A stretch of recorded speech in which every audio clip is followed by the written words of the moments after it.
rest in and of itself can be quote unquote productive. It's an act of resistance, unlearning kind of the messaging we have around so much doing and efforting and how we define success and all of that.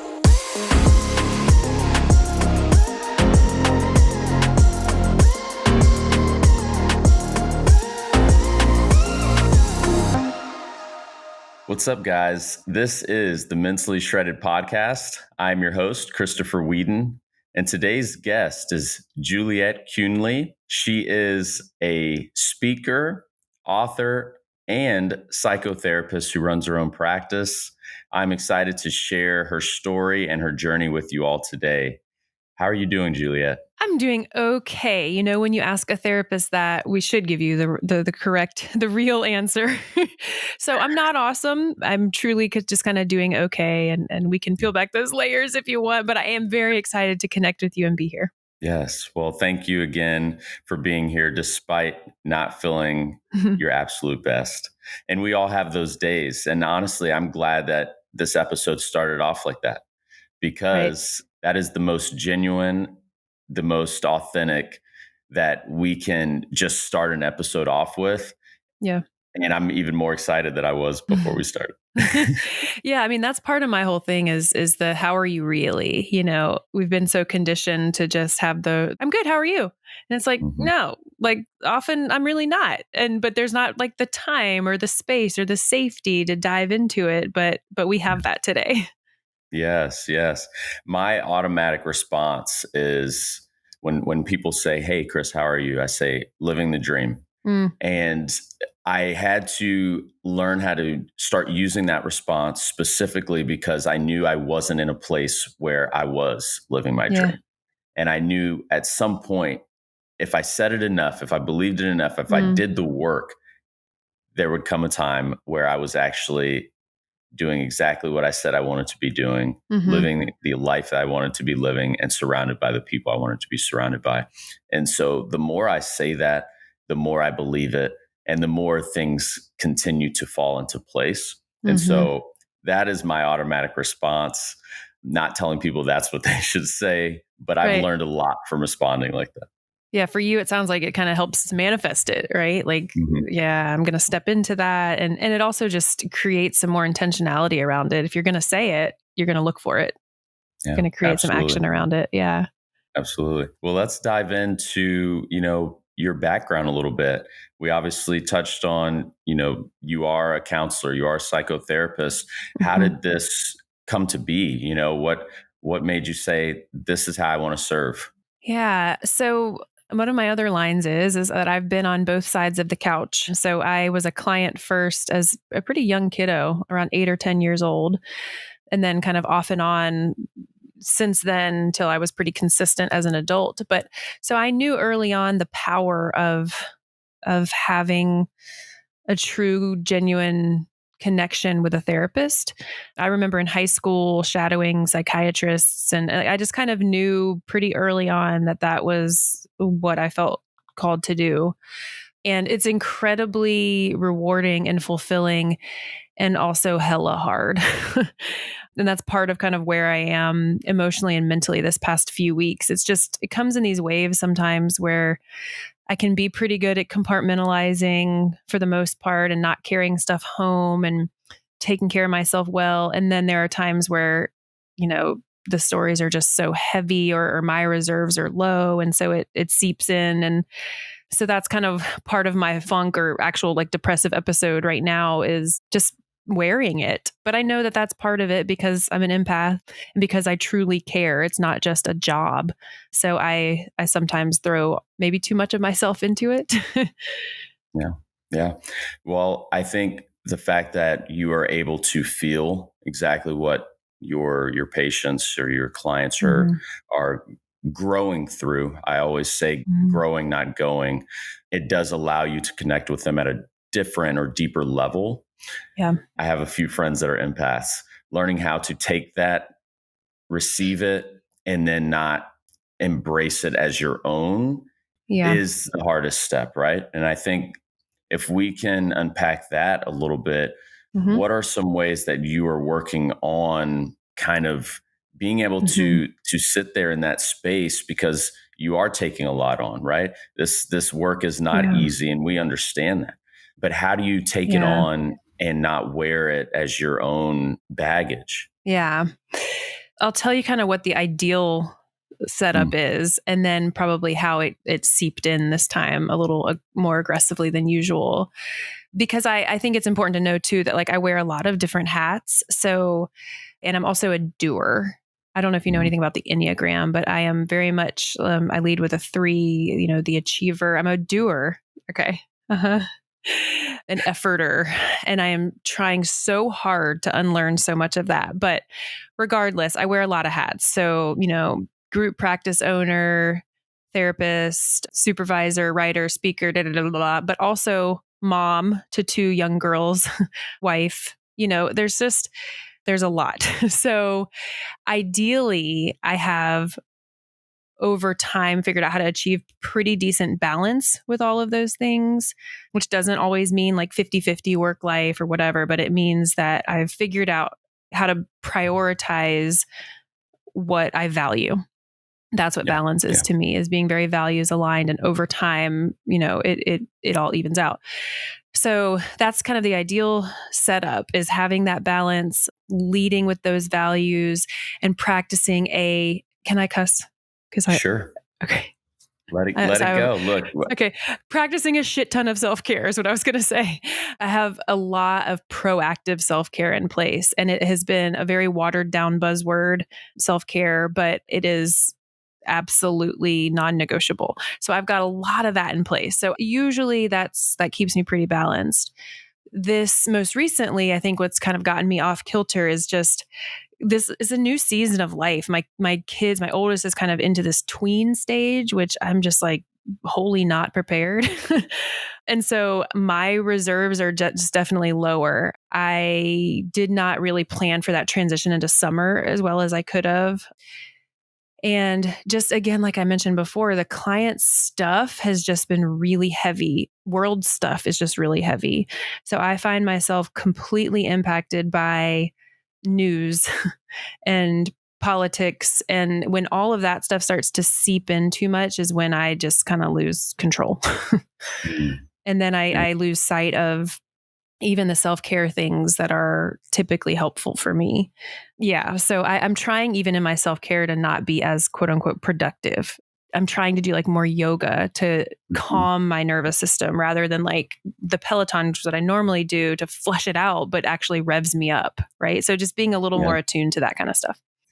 And I love, because I'm hearing self-awareness. Self-awareness is it's so key to healing, and to just in our journey of becoming. I think that's it, just of becoming, Yeah. right? We have to Yeah. be self-aware of how we Yep. feel in the moment, right? Everyone knows I love working out. It is definitely an outlet for me. Mm-hmm. And I too have moments where I'm like, is today a 5 mile run day, or is today, a stretch day? Is today a CrossFit day, or is today hey, I just want to go in by myself and do core and just think, right? Like, but Yep. I listen to, my mind, how my body is feeling, because there are days where I'm like, a 5 mile run, what that means is there's a lot of stuff I need to process and I need to Yeah. think through, and no one can bother me when I'm on a run.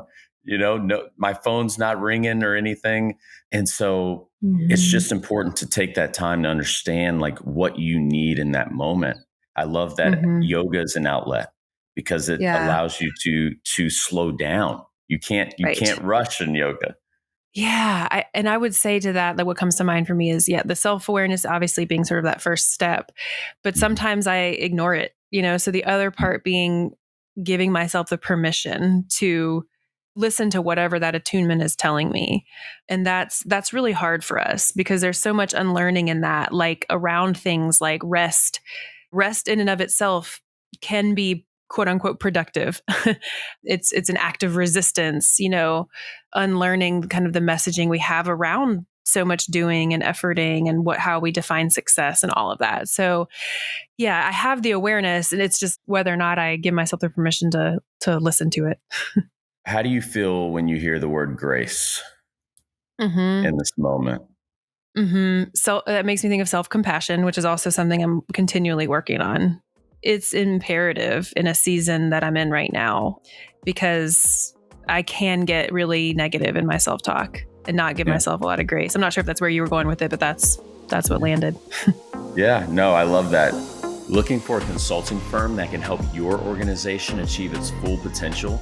Look no further than Deck Leadership. With over 25 years of experience in NASCAR, founders Mike Metcalf and Sean Pete know what it takes to lead high-performing teams.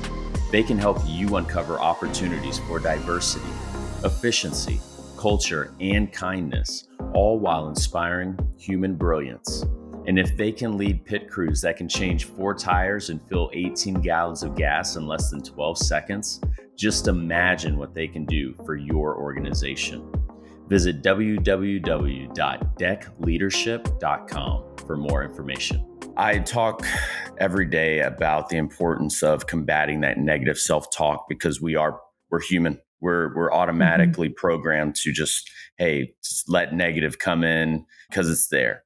And so Mhm. how you go about combating that is practicing positive, writing Mhm. in your journal, speaking out loud affirmations, putting yourself in a place where you're not allowing the negative. Mm. So when the negative does come in, you're so programmed to fight it back with a positive right away. And so that's my response now.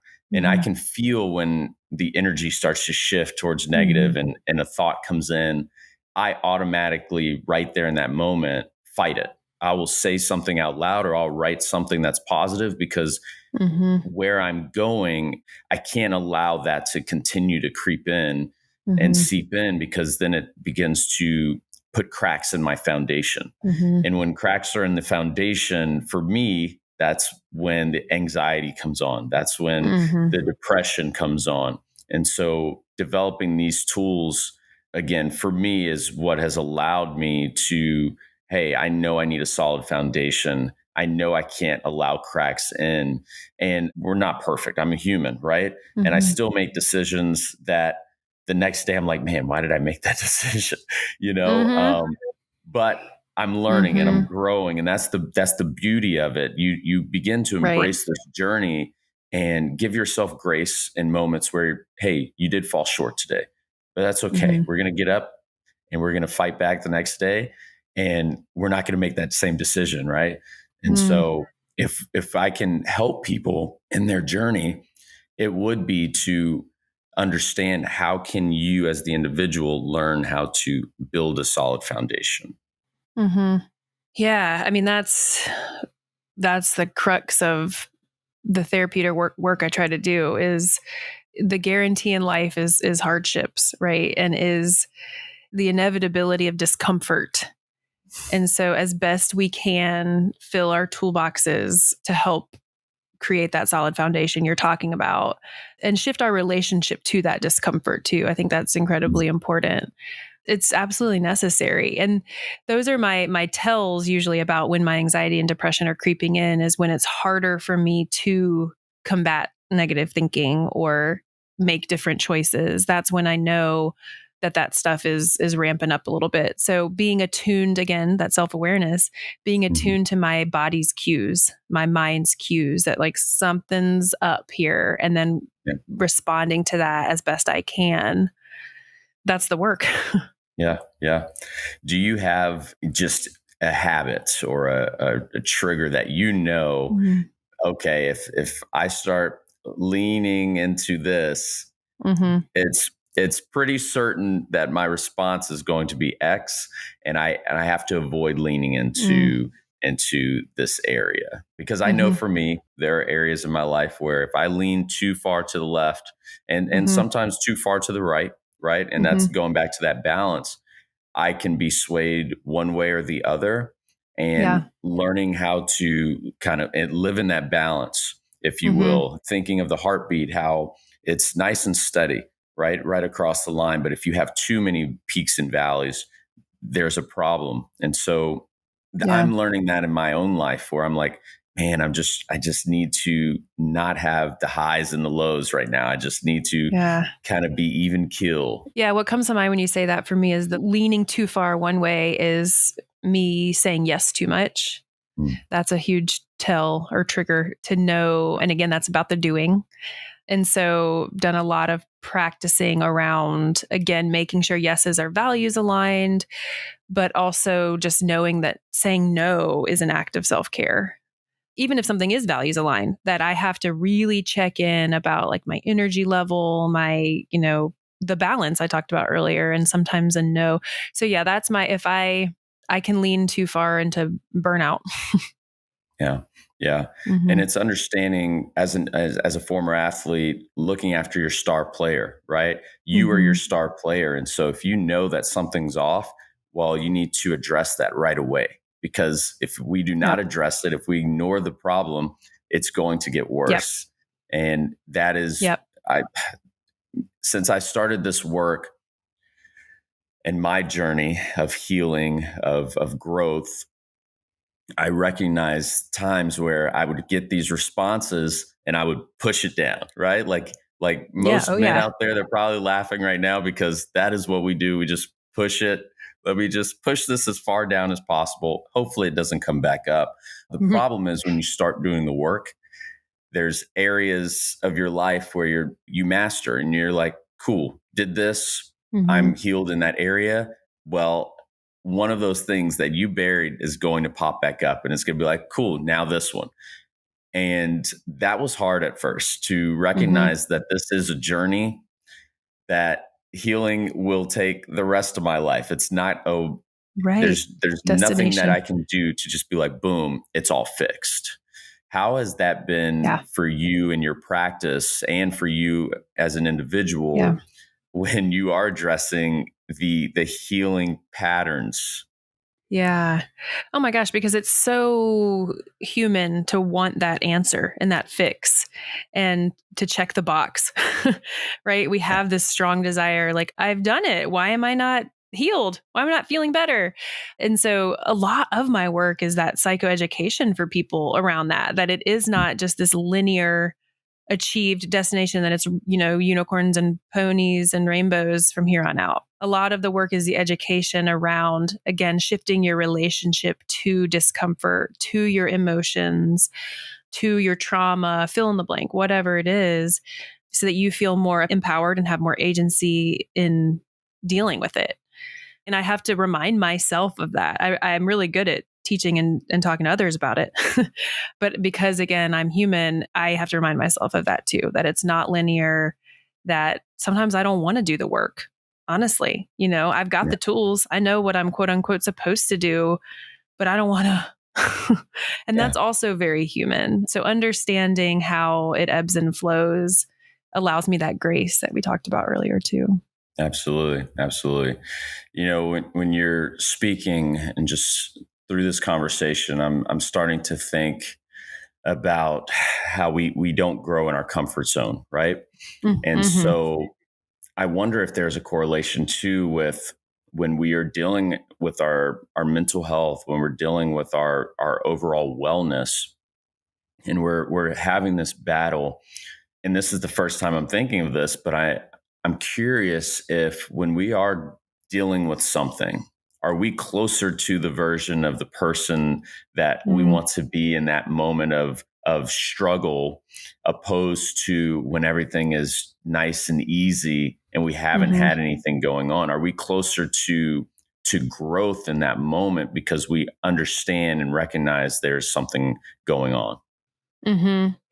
Yeah. I mean, I think about this a lot and this will resonate because you're an athlete as well. But, time under tension when you're trying to build muscle, you don't just do like one rep of bicep curls and you're swole and off you go. Yeah. Time under tension. How does that fit emotionally, mentally, psychologically? We can give up, it can feel like it breaks us, or we can dig deep in these inherent strengths that all of us have and meet that tension with something different. And over time, doing so can only make us stronger and more resilient. And yeah, so I completely buy into this idea. Yeah, yeah. And so I just want to encourage someone that is growing through something in the moment, right? And you're like, man, I don't know if I can handle this anymore. And it just seems like you're just trying to keep your head above water now, right? Those waves are splashing over you and you're doggy paddling, you're kicking, you're fighting. You are closer to the person Mm, that you are called to be in those moments, right? And when you grow through that, you now have a tool that you'll be able to navigate through life with and help somebody else through that exact thing that you mhm, just grew through. And so I try to embrace it, and it's not easy, mhm. right? I try to embrace it as best I can. I know when I was younger, I used to complain about it because I didn't want this Of course, responsibility. I didn't want this burden. That's how I viewed it. And of now course. I take it, and my perspective has shifted to I understand I'm called to do this work. I understand that I'm called to be greater and to be the best version of myself, whatever that looks like. And in doing so, I have to heal through past trauma. I Mm, have to grow forward and not go mhm, backwards. And again, I give myself grace in moments daily, right? But I've found that it does allow me to relax a lot more, understanding that, hey, tough times, they're going to come, but they don't last. mhm, And I can move forward and then and grow for the next responsibility, that next layer, that next level, because there's going to be new issues, new problems at that level mhm, that if I didn't grow through the past problems, I wouldn't be here. You can take that as I deserve this in this moment because mhm, I know I can beat this because I've done it mhm, in the past. And mhm, Juliet, I know that what you're growing through in this moment, I know you can beat this because mhm, you're here. We're having this conversation. You've already mhm, done this. You continue to grow through every situation and problem that you've faced.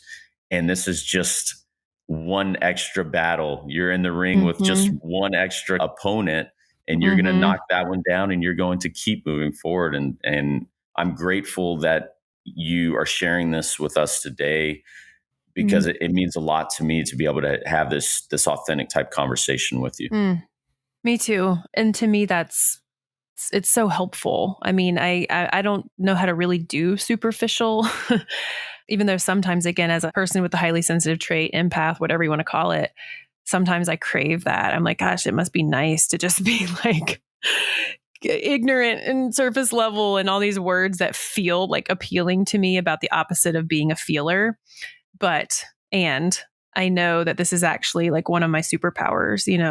It's what makes me able to be in the ring with somebody else and journey alongside them in their own path to healing and growth and balance. And it just makes me more present to life. So I Mhm. know that it's a superpower, but I always remind clients of that too, that the light and the dark of everything, the blessing and the curse, whatever, but it's how we leverage the parts that allow us to feel kind of more empowered and recognize it as a strength that helps us navigate. Absolutely, absolutely. There's always going to be an ember or some sort of light when we're in those dark times. We just have to hang on and hold on to that hope. And I know Mhm. especially today where numbers of mental health cases are increasing, suicide rates are increasing. I'm getting calls on a regular basis from family members or friends about these topics and issues, and my hope is that we continue to share the message that, guys, like, you are not alone.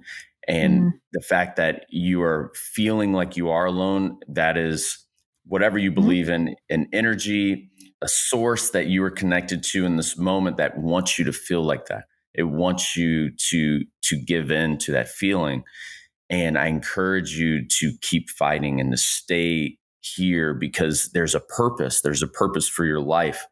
You wouldn't be attacked right now if there was no purpose, right? It would be much Mm. easier to just leave you alone if there Mm. was nothing more for you to give. But there is something Mm. more for you, and that is why you are experiencing what you are experiencing.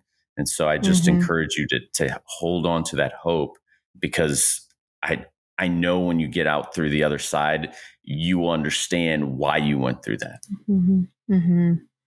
Yeah, it's hard for some people to make meaning out of Yeah. struggle. Yeah. And that's also okay too, kind of, in the earlier stages of healing or recovery or whatever, because sometimes it really is just about survival and getting through. And then, yes, I mean, I agree. There's always something that comes out of it where it sort of makes it, quote unquote, make sense. That simplifies it, but some meaning we can make out of it, but that doesn't always happen right away. And that doesn't mean that there's not still a purpose to your journey of healing and recovery. And yeah, it's just, we're not alone, and I think that's both your mission, my mission is really just these conversations are to peel back these layers that society has put on us of acting like everything's okay, acting like we have it all together. And it's okay that we don't. And Yeah. sharing in conversation with each other, reaching out for help is actually the most incredibly brave and authentic and vulnerable thing we can do. Yes, I agree 100%. It is saying, "Hey, I'm not okay." That is the first step, and it's powerful. There is power Mm-hmm. in that. Thank you for saying that. I know we haven't Mm-hmm. had much time to talk about your book, and I don't want to do it a disservice. But please share a quick synopsis of what people can Yeah. expect when reading your book. Yeah, thank you. So the book is called Who You Callin' Crazy: The Journey from Stigma to Therapy, and very intentionally named my way of sort of reclaiming the language. We use a lot of pathologizing, dismissive, stigmatizing language. So it's written in three parts. Part one being defining stigma, things that we do to perpetuate it and how we can stop. Part two is all of the FAQs that I consistently get about therapy and therapists. So really pulling back the curtain on what does therapy really look like as one option and path to wellness. And then it includes some scripts and things like that. And then part three is a little taste of therapy. So it's really this trajectory of taking readers from curiosity to action to really tending to their mental health. I love that. I love that. Thank I you. can't wait to actually Thanks. dive in because I have not Yeah. read it yet. So, Yeah, I got to get you one. Yeah, it's been fun. And, again, just from my own mental health perspective, really interesting process of writing it and then now having it out in the world and, the imposter syndrome and all this stuff that comes up. It's the way that I talk. I mean, it's very casual, conversational, relatable, real. And I hope that even just having a few people feel that nudge towards reaching out to somebody. I mean, that's the whole purpose of it. yeah, yeah, I love that. Thank you. Man, this was such an amazing time. Yeah. And I looked at the time, I was like, oh man, wow. I know. Wow. We're going to do it again, though. We're going to do it again. We have to. We have to. Juliet, where can our listeners follow you? How can we support you? Sure, thanks. So I own a group practice called Sun Counseling and Wellness, and we have therapists that can see clients in North Carolina, Florida, South Carolina, and New York, and in person in North Carolina and Charlotte. So, and then my personal or my brand business Instagram is Yep, I Go to Therapy. So we have a good time over there. Use some humor, lots of psychoeducation, and I just love to connect with followers in that platform. So yeah. Thank you. I love it. I love it. Thank you all. We want to thank our sponsors for making this possible. We want to thank our listeners for continuing to support us. Without you, none of this would be possible. As always, we end every episode with an affirmation, and it is that time. So I'm going to say I am, and we will have you complete that affirmation for yourself. Does that work? Yeah. Perfect. Perfect. I am Enough. I am enough. I am enough. I love that. Thank you again, Thank Juliet, you. for taking this time, Yeah. blessing me with your presence and with your journey. And I'm so grateful to be on this journey with you. And I will continue to support everything that you have going on. Me too. Thank you. I appreciate you. Yes, of course. All right, guys, that is a wrap. Until next time, I love y'all. Peace.